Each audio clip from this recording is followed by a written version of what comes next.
好，ready， 放。 好的，天泽尔康对阵来自俄罗斯的阿图尔的这场比赛，尔康也是刚刚拿到了 Max FC 65公斤级的世界金腰带。对，这是一位来自亳州响鸣搏击俱乐部的运动员啊，2001年出生，179公分的身高，182公分的臂展，其实对尔康我们都已经很了解了。是，他是2020年开始征战50风的擂台，是的，当时是20岁，但那个时候就和这个对他来讲是师叔级的高手对抗啊，他和王鹏飞、和贾奥奇、和他的叔叔刘晓明都有过交手。是，其实67这个级别他基本上已经打了一遍了啊，在国内当中啊，对，无论是年轻的还是这个，在67这个级别。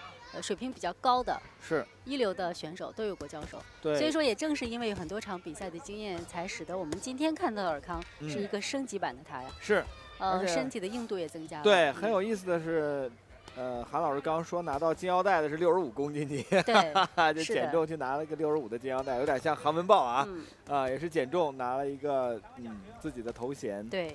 阿图尔这边是1994年出生，175公分的身高，184公分的臂展。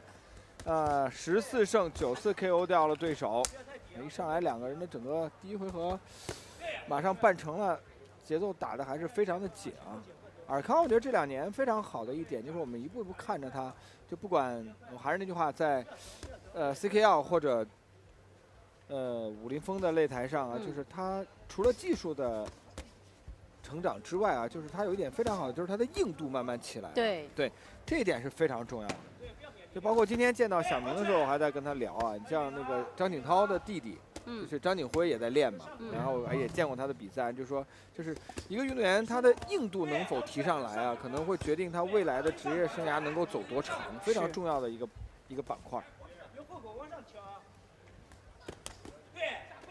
哎，漂亮，去击服，哎，漂亮。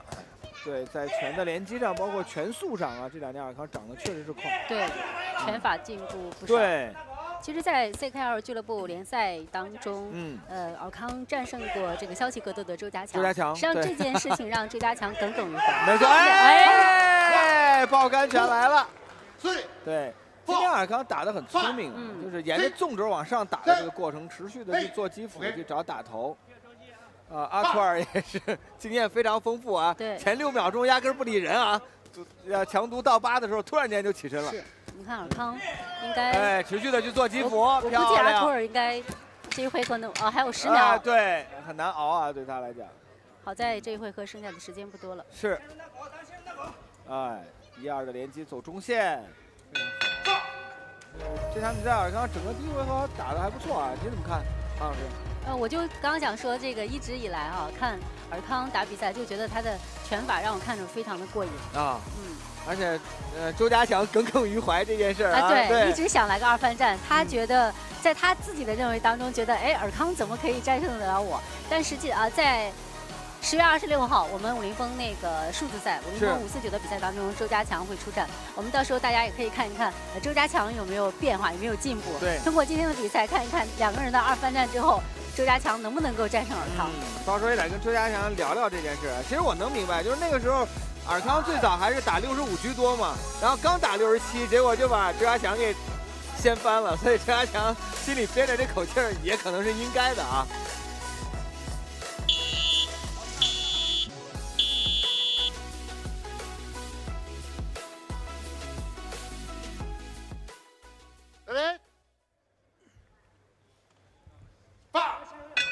好，进入到第2回合的比赛。是，我继续。尔康今天的进攻确实是会比较的密集啊，而且他现在就是连击和组合，再加上组合变换的这个能力啊，确实是这2年增长了很多啊。我比较担心阿图尔能不能撑得过这个回合。对，因为第1回合已经有一个读秒了嘛。对。而且尔康在今年的比赛当中啊。就是打完 CKL 的比赛之后，就23赛季 CKL 的因为他们是止步4强了嘛，就打完之后，然后我会再见尔康的这比赛的时候，我会就是忽然间会觉得，就是他我刚刚说到组合变换的能力就会非常的好，它不像单纯的再去打这种1-2-1或者1-2一腿的这种固定程式化的这种进攻组合啊，而是很会去看自己的时间，就是懂得，其实很多时候运动员懂得去放这一腿，比如说我1-2连击要再跟一腿的时候，我懂得去放这一腿而换一个前摆。你别看就是这一腿和一拳的差别啊，就是在整个进攻逻辑上是完全两回事的。所以尔康，我觉得他这个能力提升了很多。是。就是在移动端慢慢找，很耐心啊，还去给高扫，顶出来，点一个前手，移动端，阿图尔现在这个招架的过程也是越来越明显啊。是。就是之前第一回合进攻端还能够跟尔康去打一打配速啊，现在感觉有点打不上这个配速了。先防好再说。对，1-2连接很明显。防守低扫高扫。对。尔康确实是变化也有。对，就是他现在这种变化很喜人。比如说刚才2拳一腿完了之后，正常情况下是不是又该出拳了？结果砰一个扫踢之后，对，然后再去接，对。就是这个时候，其实对于职业运动员来讲，其实是他的进攻在他自己的眼里头就变慢了。对。就其实还是那个速率，但是他自己的理解上就变慢了，就是他能够掌控比赛，然后有想的这个时间去打动作了。是。这是非常大的一个进步和差别。其实我觉得尔康还能够把自己的进攻速率提得再快一点。如果他能够再提一提速，可能阿图尔就跟不上的这个配速了。没错，就会被尔康拉爆。但是目前来看啊，就是还是很冷静啊，打得很耐心，打得还比较稳。是的。连续的去点，漂亮，压一个后手高扫。我觉得尔康是可以拉一拉的。对，但是还有10秒。我个人感觉就是他有这个能力，但是他现在还没有选择这样去做，漂亮。对，就是这个，就是他一直以来就是突然启动的能力，其实都是他在比赛当中的一个杀手锏啊。对，会让很多运动员和他对阵的时候会有明显的不适应感。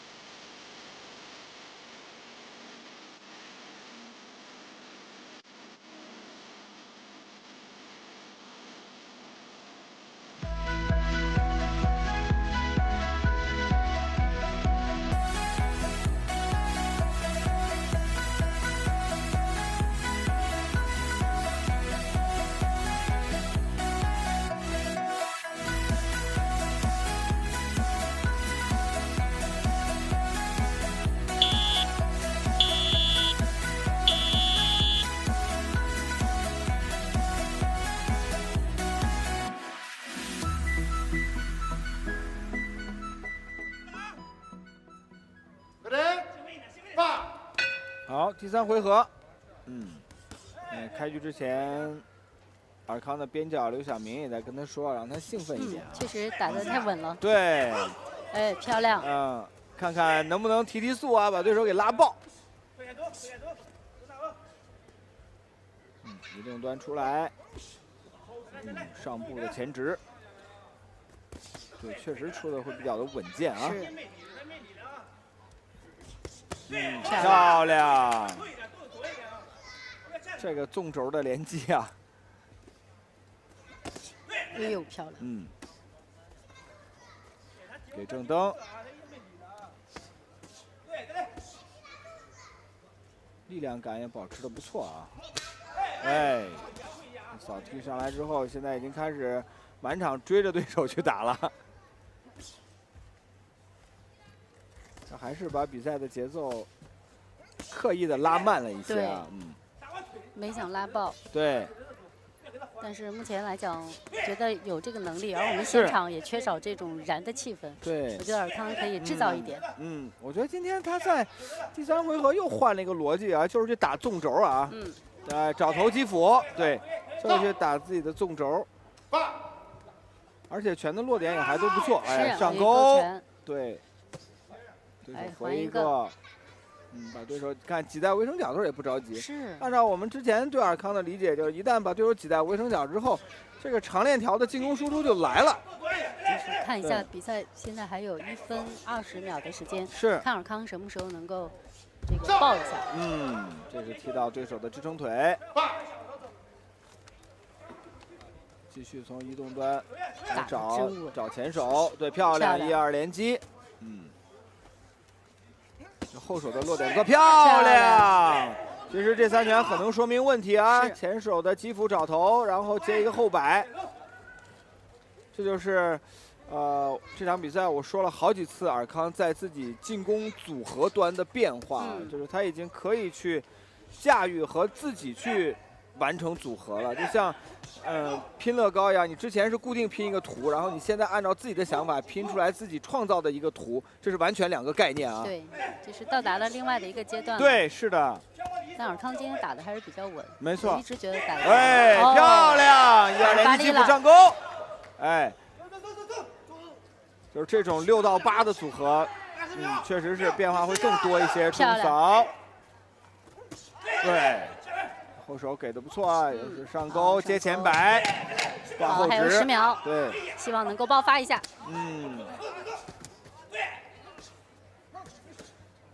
对，把对手顶在了围绳边啊，还是打完了这10秒钟啊。的确，这3个回合的比赛，如果按照我们以往对尔康的印象来讲的话，就可能不像是他在打这样的比赛。我指的是整个比赛的节奏和进攻的速率上啊，就相对之前的比赛来讲，尔康今天打的确实很慢。对。但是这个慢当中，你会发现，如果你仔细去想他出拳的一些组合，包括他移动端的细节的话，你会发现质量都很高。对吧？就是量出的不多，但是质保持的非常的好。所以接下来我们也一起来期待一下这场67公斤级对抗的最终结果。